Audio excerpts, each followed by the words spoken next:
that was our next film, the deal about the consequences of the EU-Turkey deal. We filmed on the island of Lesbos for that and other parts of Europe.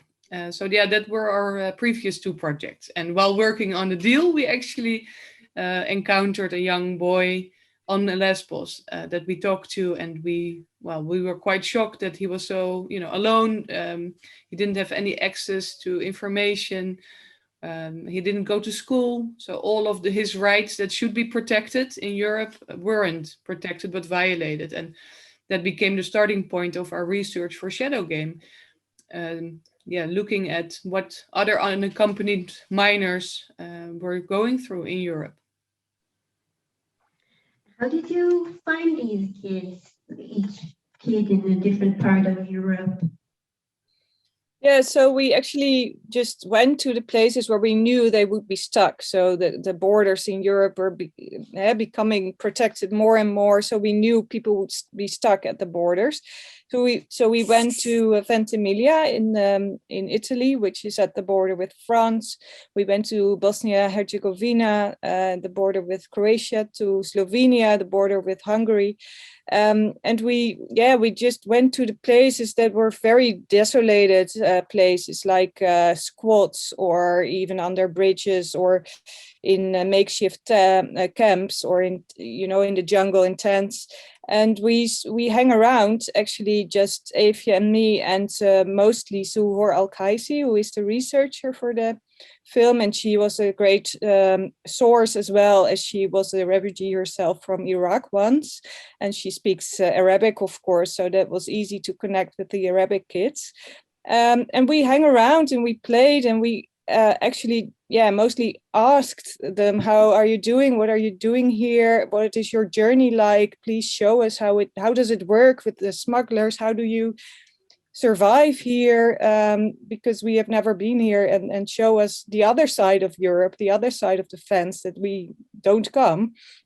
And they actually, I think they also like to talk with us, because you have to imagine that they are in these huge groups of men, all surviving on adrenaline all the time, being anxious, being afraid, but also, having to pump up yourself in these groups. And then there's these three women asking you to sit and relax and to just talk. And most of the time they were very bored, because they had to wait till, for instance, spring would come, because it was too cold to move. So these days were really long and lonely. So it was a great way for them to share their stories. And also, when we explained that we were actually making a movie about them, they also came up with their own footage, and that was really surprising for us, because they showed that they had already been filming, as they are young people with a smartphone. So of course they would film themselves. And also they explained, we wanted to document also our journey, because it's so bizarre what we are facing. And I think nobody will believe me when we will arrive in Europe, that we are actually having to make this this very dangerous journey. And that was the starting point of thinking, okay, but can we do this together? And maybe we can include your videos, because we will not be able to join you on these food journeys. We will not be able to join you while crossing the borders. We will only be able to register here, to film here on these places. And so after a few days, normally our cameraman would come, Ton Peters, and then we would start filming on these places. And then, of course, the hardest part was to leave them behind and go home again. We stayed in contact, of course, all the time through social media. And then, it was we were always very worried if we would see them again, and if they would survive, because they would move to the next level, to the next border, and we would visit them again. Then there comes the question of your responsibility for these kids. I mean, do you have the power to help them cross the border, to find the smugglers, or did you want to keep yourself distanced from the actual procedure of the game, of the crossing the border? Well, I mean, of course, you want to help, but you can't really. And we always explain that very clearly at the beginning when we would meet these kids. We would say, you know, what you really need is a passport and an airplane ticket, so you don't have to go through this horrendous journey. But we can't give you that. And we can't take you illegally over the border either. And of course, they understood very well because they had seen many things on the road already. And they didn't expect us either to do that. And of course, it's very frustrating because sometimes, you know, it would just be a few hours drive to the next country, to a country where they could ask for asylum and find protection. So of course, we did little things like sometimes buying some food or a pair of shoes, not only for the boys in the film, but also other people we would meet. I mean, if you see a mother and a young child walking without shoes in the snow, of course you do something if you're able to, you know. But yeah, for the rest, what we could do, and we always told them that, is we can stay in touch and we will tell your story. And that's what we did, and we are still in touch with all of them. Okay, so you've been working on this film for a few years, like 5 or so years. When did you decide that you have to have a campaign through the film, with the film from the very beginning? How did you try to find partners to make the films? If you can elaborate on the process, please. Yeah, normally Eefje and I, when we work together on asylum issues, we have already like an aim to why are we telling this story? Because we want to change something in the policies, or we want people to be aware of what is actually happening on the human rights level, like violations. So we had a plan. This is because we knew this would be a very how do we say it, a shocking story in a sense, you know. I mean, all the rights of these children are being violated, all the human rights, the refugee rights are being violated. So we knew that beforehand. So we reached out, of course, in our network that we already had in this area of NGOs working with refugees, but also we found new partners on a film festival in Geneva, like Save the Children, but also other NGOs. And along the way, together in the conversations with the boys, we also saw that we can point out several points that really have to change. So we drafted a manifesto together with the kids. So that is one of the things, and I will share it shortly after, that we are now campaigning on, that we want to collect as many signatures as possible on this manifesto so that we can bring the voices of these boys out to the European Parliament and European Commission. So that is one of the things that was processed along the way by making this documentary. But of course, during the process of filming, we also met these fantastic volunteers and NGOs that are working on the route, that are actually giving food or helping them out with the medical needs, etc. So we also decided we should help these NGOs in crowdfunding, or at least when people want to donate or do something, they can actually give their money to these organizations that we know are really doing a great job, making a difference. So yeah, what I can do is I can share the manifesto, maybe that's helpful. So these are like the points that we pointed out with the boys. And of course, the first one is that, they say, why are we making this journey in this way? It should be easier and it should be safe. I mean, to ask for asylum is a human right, and there should be safe routes.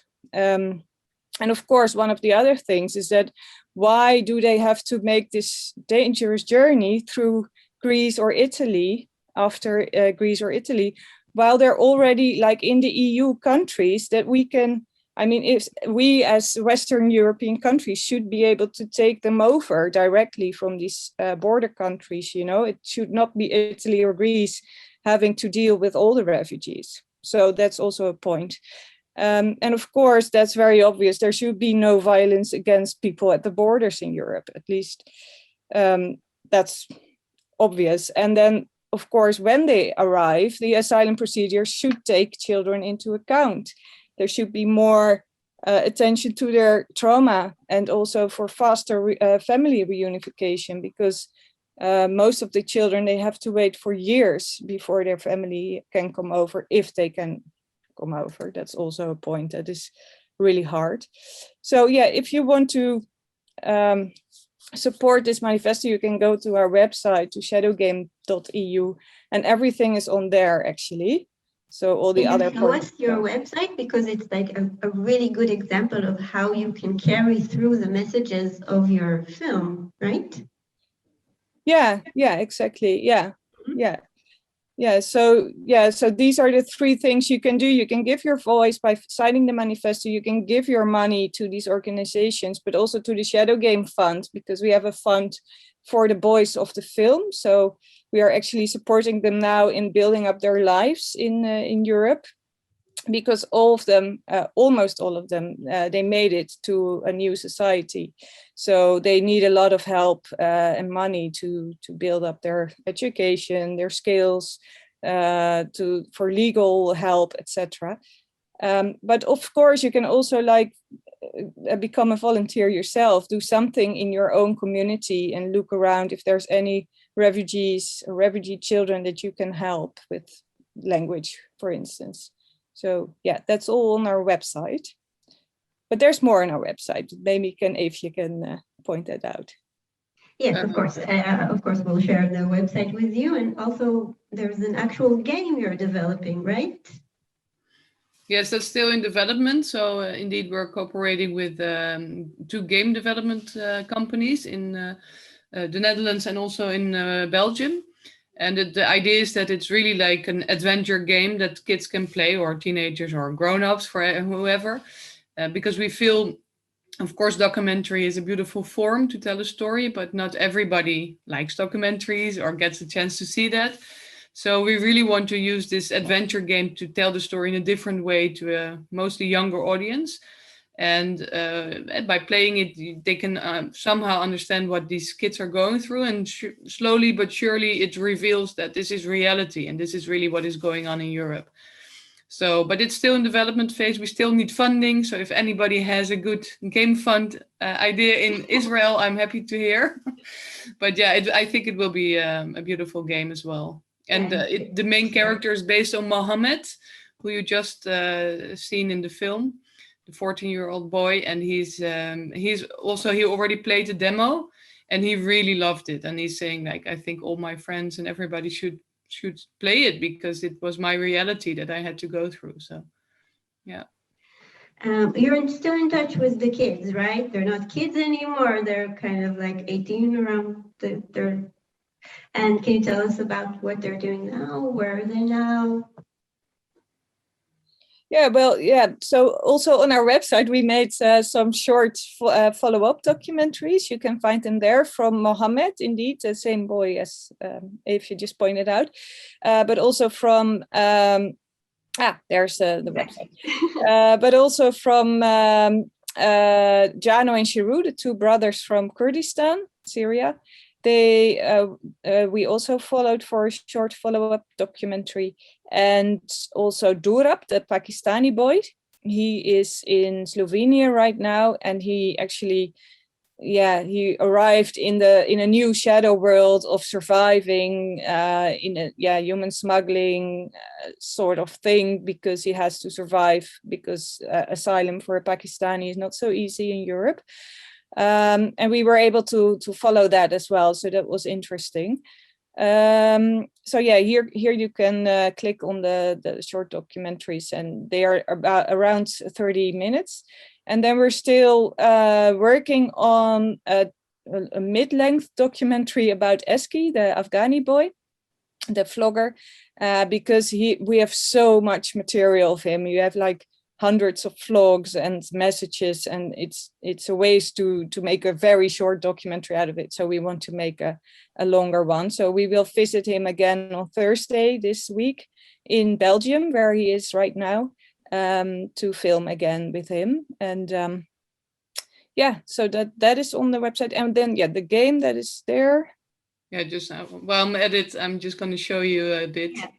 So this is based on Mohammed. You see his fur head.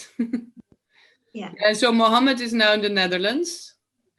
He is going to school, and he's actually working at a local supermarket to get some money, and he has two huge dreams, and one is to become a doctor. So he's really working hard at school, but also to be reunited with his mother and sisters who are still in Syria, and he didn't see them for 3 years now. So that's really tough. So yeah, most of the kids arrived somewhere, not all of them, and some are still in procedure. It's still a big struggle, and some are, really starting their new lives. So it's very different for each of them.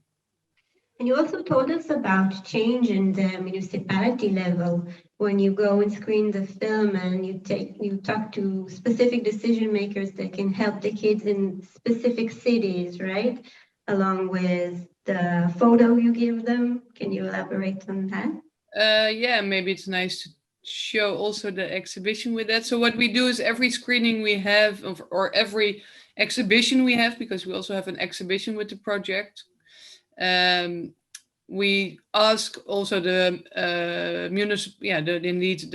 the councilmen and women, or the mayor, or the aldermen in the municipalities to come to our exhibition, to come to our screening, and especially to see, of course, the film, or see the pictures and the stories, but also really to talk to the young people themselves, to hear their stories directly from them, because we also always tell them, I mean, it's of course it's something that plays on a lot of different levels. Of course, it's on the EU level. Our politicians in our national parliaments have a responsibility, but in the end, these kids, they end up, of course, in the municipalities. They don't all live in The Hague or in Brussels. They end up in small towns all across our country. So it's also really the responsibility of the mayor or of the aldermen to see what their policies are towards these unaccompanied minors who really need extra protection and who need extra guidance. And that works. I mean, people often join us for the discussions, and indeed, at the end, we offer them a small portrait of one of the kids and ask them, to bring that portrait home, or actually to their workplace, put it on the desk, and to keep it there as a remembrance that they are the ones that are, that they are the voice of the kids, actually, and they can help protect them better. So small steps. Yeah, small steps, but you're making a change, and films can actually make a change, and you're proving it with your absolutely amazing work. We hope so. Yeah. And we hope to bring, indeed, the idea is to bring the kids to the European Parliament, and to have them there, really in the center of power, to tell their story to the politicians, so they know what their policies really mean. Yeah. And they're actually ambassadors of the film. When they can, they come and join you and talk to the people as well. Yeah, and that's wonderful to see, because they're finding their voices now, and that's so amazing, because in the beginning they were shy and they didn't know exactly what does it mean, a documentary, and what does it mean to be shown and to be on a big screen, etc. And on all these festivals, it was very abstract. But when they were traveling with us, they actually felt the interaction with the audience, and they felt like, oh wow, we're getting a stage now. We can really actually express our feelings and our opinions, and we're in a free country where we can do that, because they all come from dictatorships. So that is really interesting to see. So it's also a lesson in getting democratic in a sense. Yeah, it's beautiful. I'd like to ask if anybody has a question that we can ask the directors.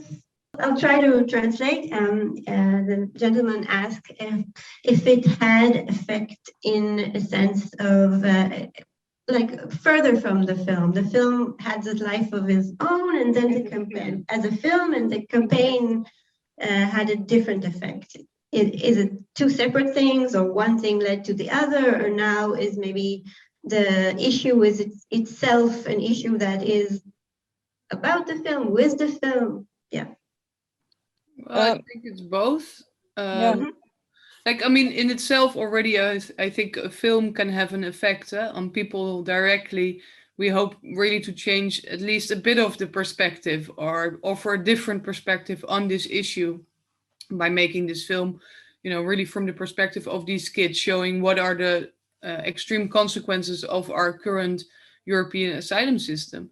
So, and we see that change already happening. I mean, already when we talk to audiences after screenings, and especially also with youngsters when we have school screenings for students between 14 and 17, some of them tell us, I thought all asylum seekers were criminals. And now I see that they're from war-torn countries and they're actually quite similar to me. So that change within a person, that can happen, I think, from film itself already, which is amazing, the power of cinema, I think. And then also we see people that are, people have been starting to donate, even though we didn't ask about it. But I mean, people wanted to do something. People are starting to volunteer, and we get all these messages what people are starting to do. So the change on a personal level, I think it's happening already from that film. And then people go to our website, or they follow us on social media, and they see that we do more. So some people also want to do more. And one thing sometimes leads something leads to something else. So we had screenings, and we would meet someone, and they would say, "Oh, I want to organize a screening as well." So that's happening. And at the same time, at this moment, so until now, we really focused on getting the film out there, showing people what is going on, and telling them, I mean, you can also sign the manifesto. And actually now we're thinking about how and when, but probably it will be in spring, that we're sort of going to flip the campaign. So that's how we say it. And we will focus on bringing the kids to Brussels and say, like, make it more into a campaign, or you're going to run a campaign that's really saying, like, we want to bring these kids to the European Parliament to say what is going on. If you want to know more, you can watch Shadow Game. Yeah. So we sort of turn it around. Amazing. And also, in a sense, you made a few versions that can, for instance, we saw the 1.5-hour version, but for younger audience, less can sit down for 1.5 hours. You made a shorter version, like a 55-minute version. So that's also important to expand the way you can watch it, especially with the short documentaries, and just an amazing campaign overall.